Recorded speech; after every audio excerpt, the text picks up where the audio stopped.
Oke, baik. Kita akan segera mulai pembimbing PB untuk pendidikan agama Kristen. Sebelum kita mulai, kita bersatu dalam doa. Terima kasih Bapak, kami bersyukur siang ini kami boleh belajar, bertemu kembali untuk belajar mata kuliah pembimbing PB.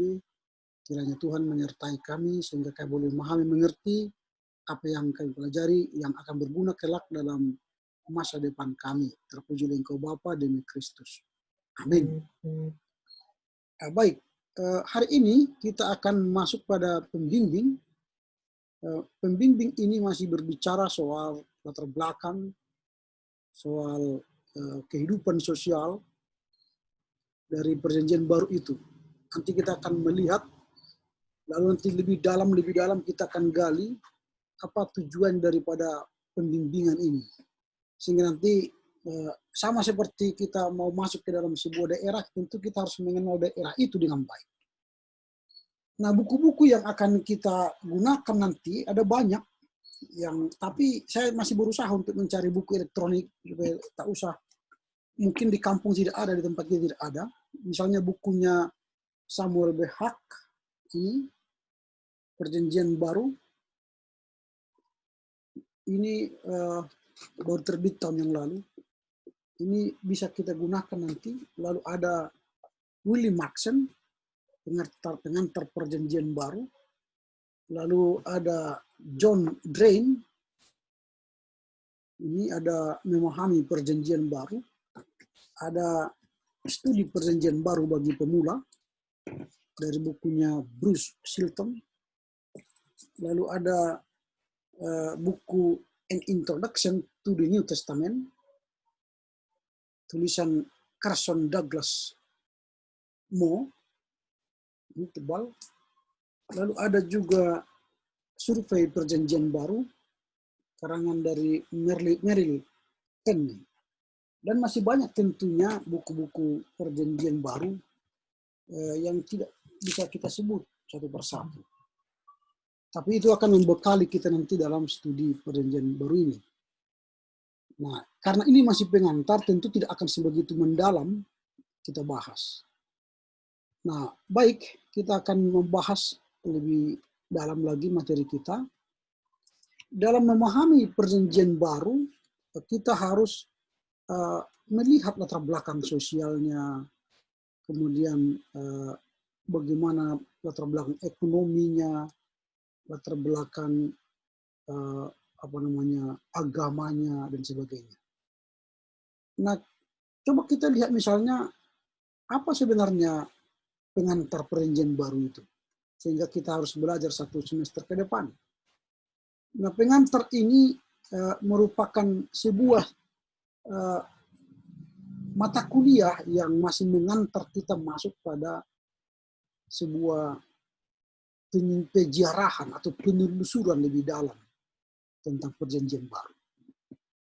Artinya secara umum, pembimbing Perjanjian Baru itu adalah ilmu menyelidiki dan mempelajari latar belakang sejarah. Jadi ilmu yang menyelidiki, mempelajari latar belakang sejarah, budaya di sekitar Perjanjian Baru.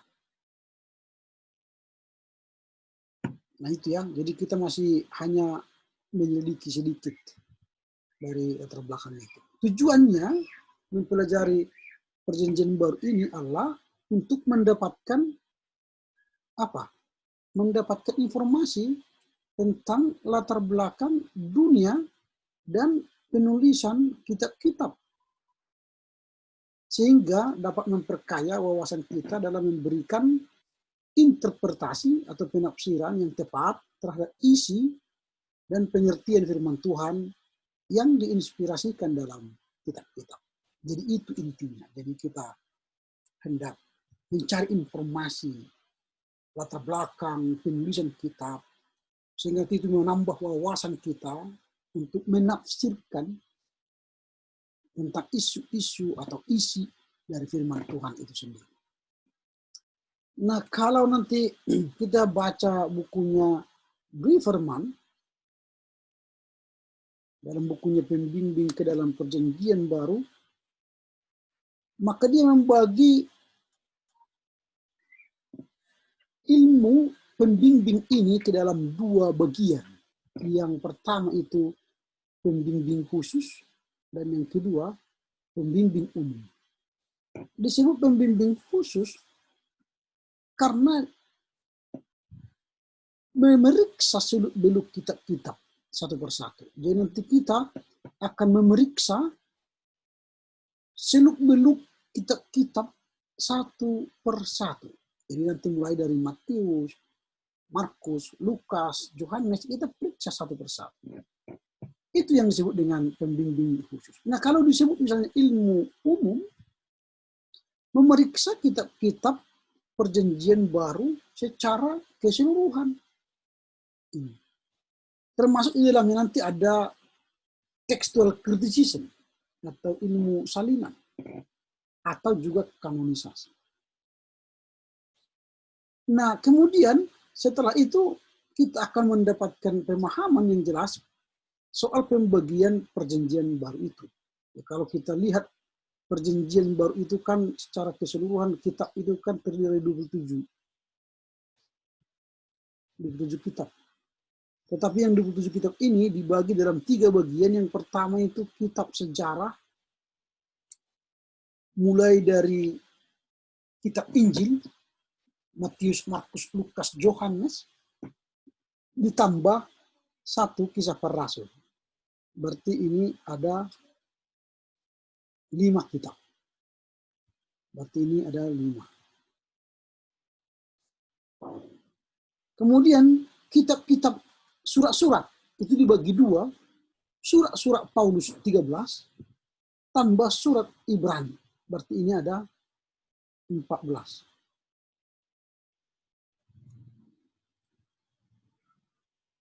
Baru 7 surat-surat Am. Lalu ada kitab Wahyu 1. Jadi 5 tambah 14 tambah 7 tambah 1 jumlahnya semua adalah 27. Ada 27 kitab. Ini dari 7 ya. Ini 1. Inilah isi kitab perjanjian baru. Jadi kalau ditanya nanti kalian, berapakah isi kitab perjanjian baru? 27. Bagaimana pembagiannya? Pembagiannya ialah kitab-kitab sejarah. Apa itu? 4 Injil tambah 1 kisah para rasul. Lalu kitab surat-surat yang terdiri dari 13 surat Paulus tambah 1 kitab Ibrani. Dan 7 surat-surat umum atau surat-surat Am tambah 1 kitab eskatologi, yaitu wahyu. Jumlahnya. Jadi harus bisa nanti menjelaskan semua ini. Kalau ditanya kapanpun tentang pembagian kitab, ini harus bisa dijelaskan. Ya, itu. Nah, sekarang kita masuk pada latar belakang politik, sosial, dan ekonomi dunia pada waktu penulisan perjanjian baru. Nah, latar belakang politik ini ada masa peralihan. Ini ada masa peralihan. Artinya masa peralihan itu masa sesudah dan sebelum perjanjian baru. Jadi ada masa sesudah PL dan ada masa sebelum PL. Nah, masa-masa sesudah PL dan sebelum sering dikatakan sebagai masa gelap. Ya, masa-masa gelap. Mengapa? Karena Allah tidak mengirim nabi-nabinya berbicara. Jadi Allah tidak mengirim nabi untuk berbicara kepada umat Israel. Jadi ada masa-masa gelap. Setelah selesai perjanjian lama sampai ke perjanjian baru itu ada 400 tahun. Tidak ada nabi berbicara. Itu namanya masa gelap. Nah, namun demikian masa ini menjadi justru masa yang paling sangat penting. Karena apa? Sekalipun kelihatannya diam, Allah bekerja di balik sejarah umat manusia untuk apa? Mempersiapkan mereka menerima pelaksanaan rencana agungnya. Itu. Jadi masa sesudah PL dan sebelum disebut sebagai masa peralihan. Jadi itu masa peralihan. Dan zaman intertestamental. Ini sudah saya katakan berlangsung 400 tahun, lebih 400 tahun. Dan dalam masa 400 tahun itu Allah memakai 3 bangsa yang mengambil peran utama dalam mempersiapkan masa perjanjian baru itu. 3 bangsa itu mana? Yang pertama itu bangsa Yahudi, Ibrani. Itu yang pertama.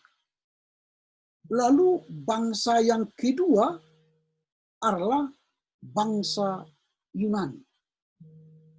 Lalu yang ketiga adalah bangsa Romawi.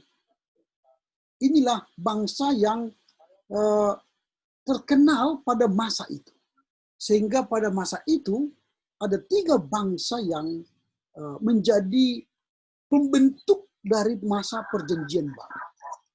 Jadi bangsa Ibrani, bangsa Yunani, dan bangsa Romawi. Itulah 3 bangsa yang penting dalam masa kegelapan tadi, yang 400 tahun tadi. Nah, kemudian ada masa pemerintahan Romawi. Ada masa pemerintahan Romawi. Nah, kalau pada masa pemerintahan Romawi ini, menurut Merrill Setenay, ini kan Merrill Setenay dalam bukunya ini tadi, dalam bukunya Merrill Setenay, Survei Perjanjian Baru, telah memberikan uraian terperinci tentang hal ini. Negara Romawi berdiri tahun 753 sebelum Masehi. Yang sebelumnya hanya terdiri beberapa kelompok masyarakat di beberapa desa yang akhirnya merebut kota dan menjadi kerajaan besar tahun 265 Masehi. Nah, berikut ini adalah Kaisar Romawi yang memerintah pada masa perjanjian baru. Jadi ada kaisar-kaisar yang memerintah pada masa perjanjian baru. Apa itu? Misalnya kita lihat ada Kaisar Agustus, ada Kaisar Tiberius, ada Kaisar Caligula, ada Kaisar Nero, ada Kaisar Vespasian, ada Kaisar Domitianus. Ada 7 kaisar yang memerintah pada waktu itu. Nah, jadi kaisar-kaisar inilah yang berada pada masa pemerintahan dalam pemerintahan Romawi itu. Pada masa perjanjian baru mulai dibentuk. Nah, Palestina menjadi salah satu negara jajahan Romawi tahun 1963. Tahun 63 sebelum Masehi maksudnya. Nah, inilah daerah Romawi pada dunia perjanjian baru. Itu secara politik ya, ini secara politik tadi. Kita bicara secara politik. Nah, kita sekarang melihat secara ekonomi. Tadi secara politik, sekarang latar belakang ekonomi dan sosial. Nah, secara latar belakang sosial, sekarang kita lihat apa itu. Di kalangan masyarakat Yahudi, para alim ulama adalah pokok ningrat. Jadi ningrat yang kaya. Karena mereka lah yang menguasai perdagangan, menguasai pajak di Bait Suci. Jadi kaum ulama inilah yang menguasai perdagangan dan pajak di Bait Suci. Nah, sekarang yang menguasai semua keuangan atau sosial ya ini kaum apa tadi?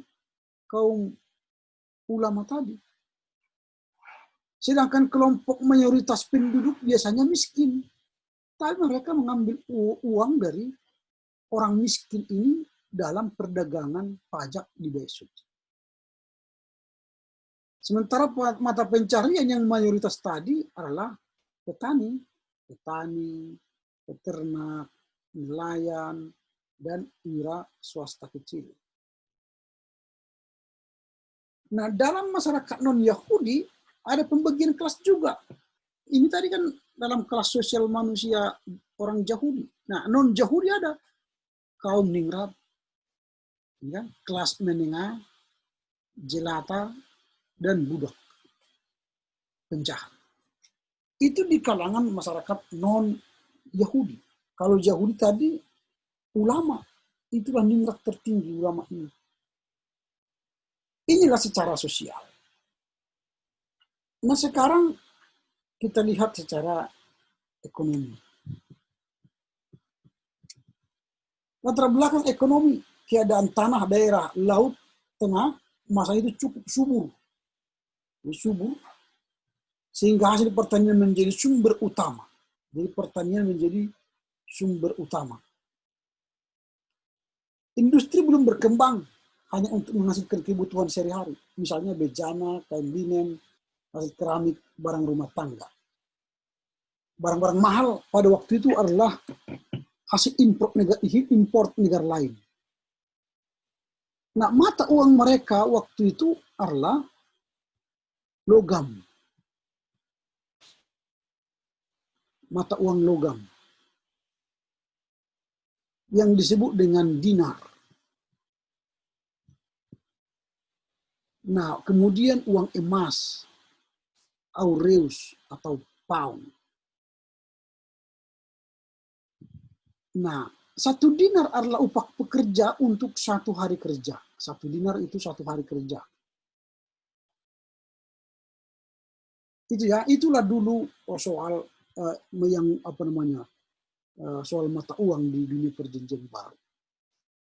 Kemudian arus perjalanan sangat lancar karena adanya sistem jalan raya yang sangat baik. Kemudian arus perdagangan dari luar negeri dilakukan lewat laut. Makanya terkenal dulu adalah pelabuhan Alexandria.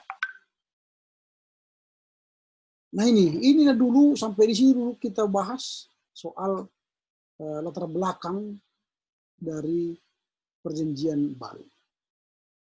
Lalu nanti juga kita boleh sedikit membahas soal latar belakang agama.